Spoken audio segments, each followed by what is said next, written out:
Aujourd'hui, je voudrais évoquer comment faire avec un enfant pour qu'il ne touche pas comment faire pour qu'un enfant ne touche pas à ce que l'on ne veut pas qu'il touche. Ouhou, phrase déjà compliquée à dire, alors j'imagine pour le faire, hein. En fait, on est tous exposés à ce genre de situation, c'est-à-dire dans sa maison, on a plein de choses. Et puis, on ne veut pas que l'enfant touche à tout, et c'est bien normal, puisque chacun ses affaires. On a des affaires que l'on aime beaucoup, auxquelles on tient, qui sont fragiles, qui se cassent, qui s'éparpillent, et donc on veut en prendre soin. Par contre, quand des petites mains, comment dire, curieuses viennent les toucher, on est très très embêté. Donc on va voir aujourd'hui comment trouver des alternatives pour gérer en fait le fait que l'enfant laisse ce que l'on veut à sa place et puis du coup soit détourné sur d'autres choses. Alors en fait, avec Arthur, pas plus tard que ce matin, je vais remettre mes lunettes parce que je suis un peu éblouie. On a vécu un peu ce genre de situation. En fait, je vais vous raconter la petite anecdote pour vous montrer en fait comment faire. Alors en fait, hier, je lui ai proposé du sable pour en fait qu'il écrive des lettres. Vous savez, la fameuse activité où l'enfant va pouvoir, avec son doigt, tracer une lettre dans le sable.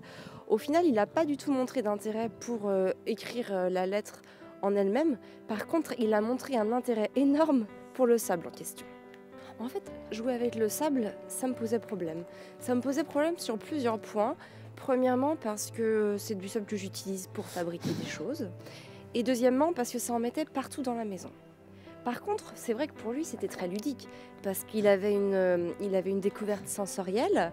Et puis, du coup, il y avait des couleurs. Il pouvait transvaser. Bref, l'intérêt était vraiment énorme. Donc, j'avais plusieurs options qui s'offraient à moi. Je parle pas, hein, je veux pas forcément évoquer le fait de on enlève et puis on range dans un endroit et ça a disparu. Parce qu'au final, c'est pas forcément adapté. L'enfant sait bien que ça n'a pas disparu. Donc, je lui ai plutôt laissé en fait épuiser son intérêt pour le sable. Donc je lui ai laissé le loisir de l'utiliser, j'ai pris sur moi parce que je trouvais que ça m'embêtait. Mais tant pis, je me suis dit, je vais lui épuiser son intérêt pour le sable.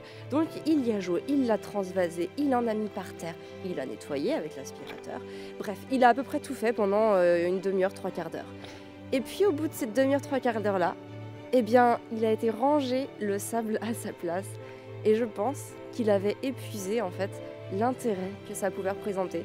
Il avait joué avec, peut-être qu'il y reviendra, mais en tout cas, il n'a pas été frustré, il a pu faire tout ce qu'il a voulu.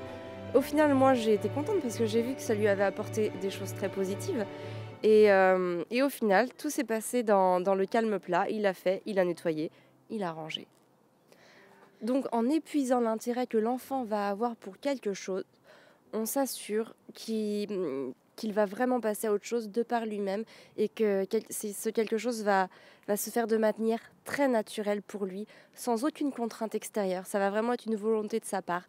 Il aura appris, découvert tout ce que l'objet pouvait lui apprendre ou lui permettre de découvrir et son intérêt, du coup, se portera après sur autre chose.